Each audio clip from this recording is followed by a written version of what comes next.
ಕೊಡಬೇಕು ಅನ್ನುವಂಥದ್ದು ಸ್ವಾತಂತ್ರ್ಯ ಪೂರ್ವದಿಂದಲೂ ಅಖಿಲ ಭಾರತ ವೀರಶೈವ ಲಿಂಗಾಯತ ಮಹಾಸಭೆ ಪ್ರತಿಪಾದನೆ ಮಾಡ್ತಾ ಬಂದಿದೆ. 1940ರಲ್ಲಿ ಕುಂಭಕೋಣಂನಲ್ಲಿ ಕೇರಳದಲ್ಲಿ ಒಂದು ಮಹಾಸಭೆ, ವಾರ್ಷಿಕ ಮಹಾಸಭೆ ನಡೀತದೆ. ಆ ಮಹಾಸಭೆಯಲ್ಲಿ ಚರ್ಚೆ ಆಗ್ತದೆ. ಆ ಚರ್ಚೆಯಲ್ಲಿ ಇವತ್ತು ವೀರಶೈವ ಲಿಂಗಾಯತರು ಇವತ್ತೇನು ಇಷ್ಟಲಿಂಗ ಪೂಜೆ ಮಾಡ್ತಾರೆ, ಅಷ್ಟಾವರಣ ಪಂಚಾಚಾರ ಷಡಸ್ಥಲ ಅನುಸರಣೆ ಮಾಡ್ತಾರೆ ಮತ್ತು ಬಹಳಷ್ಟು ಒಳಪಂಗಡಗಳಿದ್ದಾವೆ. ಇವೆಲ್ಲ ಒಳಪಂಗಡಗಳಿಗೆ ಒಗ್ಗೂಡಿಸಬೇಕು. ಮತ್ತು ಈ ಸಮುದಾಯದಲ್ಲೂ ಅನೇಕ ಜನ ಹಿಂದುಳಿದವರಿದ್ದಾರೆ, ಬಡವರಿದ್ದಾರೆ, ಇವತ್ತು ಅನೇಕ ಬೇರೆ ಬೇರೆ ವೃತ್ತಿ ಮಾಡೋರಿದ್ದಾರೆ. ಇವರಿಗೆಲ್ಲ ಗುರುತಿಸಬೇಕು ಅಂತ ಹೇಳಿದ್ರೆ ಪ್ರತ್ಯೇಕವಾದಂಥ ಒಂದು ಧರ್ಮಕ್ಕೆ ಮಾನ್ಯತೆ ಸಿಗಬೇಕು ಅನ್ನೋಂಥದ್ದು ಪ್ರತಿಪಾದನೆ ಪ್ರಪ್ರಥಮವಾಗಿ ಅವಾಗ ಆಗ್ತದೆ. ಅದಾದ ಮೇಲೆ 2000 ಇಸ್ವಿಯಲ್ಲಿ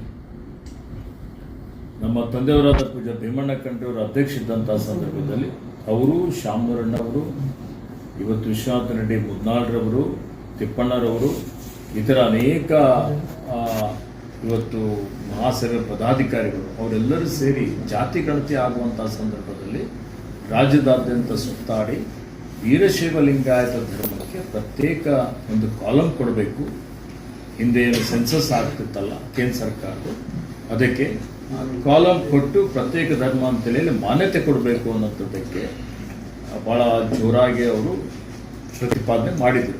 ಅದಾದಮೇಲೆ 2011ರಲ್ಲಿ ಜನಗಣತಿ ಆಗಿದ್ದಂಥ ಸಂದರ್ಭದಲ್ಲಿ ವೀರಶೈವ ಲಿಂಗಾಯತಿಗೆ ಪ್ರತ್ಯೇಕ ಧರ್ಮದ ಮಾನ್ಯತೆ ಸಿಗಬೇಕಂತಲೇ ಪ್ರಯತ್ನ ಆಯಿತು, ಶ್ರಮನೂ ಆಯಿತು.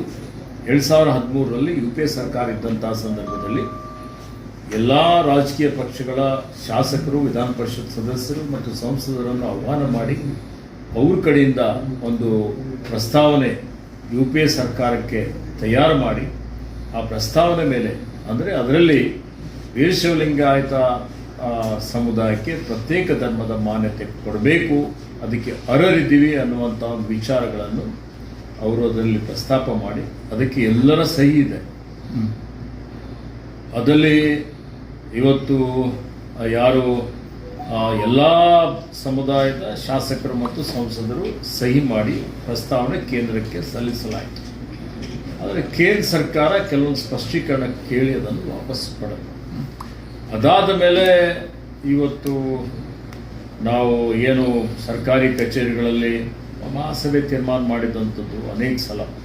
ಇವತ್ತು ರಾಜ್ಯದಲ್ಲಿ ವಿಶ್ವಗುರು ಬಸವಣ್ಣನವರ ಜಯಂತಿ ಸರ್ಕಾರದ ವತಿಯಿಂದ ಆಚರಣೆ ಮಾಡಬೇಕು ಅನ್ನುವಂಥದ್ದು ಮಹಾಸಭೆನೇ ಪ್ರತಿಪಾದನೆ ಮಾಡಿದಂಥದ್ದು. ಬಸವಣ್ಣನವರ ಬಗ್ಗೆ ಅವಹೇಳನಕಾರಿ ಒಂದು ಕೃತಿಗಳು ರಚನೆ ಆಗಿದ್ದಂಥ ಸಂದರ್ಭದಲ್ಲಿ ಧರ್ಮಕಾರಣ ಇರ್ಬೋದು, ಅನುರಾಗ ಯಾವುದದು ಇನ್ನೊಂದು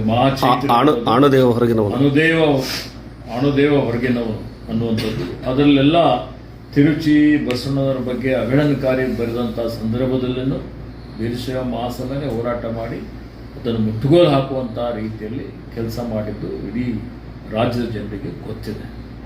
ಇಂಥ ಸಂದರ್ಭದಲ್ಲಿ ಅವತ್ತು ಪೂಜ್ಯ ಮಾತೆ ಮಹಾದೇವಿಯವರು ಇಲ್ಲ ಲಿಂಗಾಯತ ಅಂತಲೇ ಹೇಳಿ ಪ್ರತ್ಯೇಕ ಧರ್ಮ ಅಂತ ಕೇಳಿದರೆ ಸಿಗ್ಬೋದು ಅನ್ನುವಂಥ ಒಂದು ಆಲೋಚನೆ ಇಟ್ಕೊಂಡು ಅವರು ಪ್ರತ್ಯೇಕ ಲಿಂಗಾಯತ ಧರ್ಮ ಅಂತೇಳಿ ಪ್ರಾರಂಭ ಮಾಡಿದರು. ಅದಕ್ಕೆ ಹಿಂದೆ ಲಿಂಗಾಯತ ಧರ್ಮಕ್ಕೆ ಪ್ರತ್ಯೇಕ ಮಾನ್ಯತೆ ಸಿಗಬೇಕಂತ ಒಂದು ಪ್ರಸ್ತಾವನೆ ನಮ್ಮ ಸಚಿವ ಸಂಪುಟದಿಂದ ಕೇಂದ್ರಕ್ಕೆ ಹೋಗಿದೆ. ಅದು ಇಲ್ಲಿವರೆಗೆ ಅದಕ್ಕೂ ಗುರುತಿಸಿಲ್ಲ.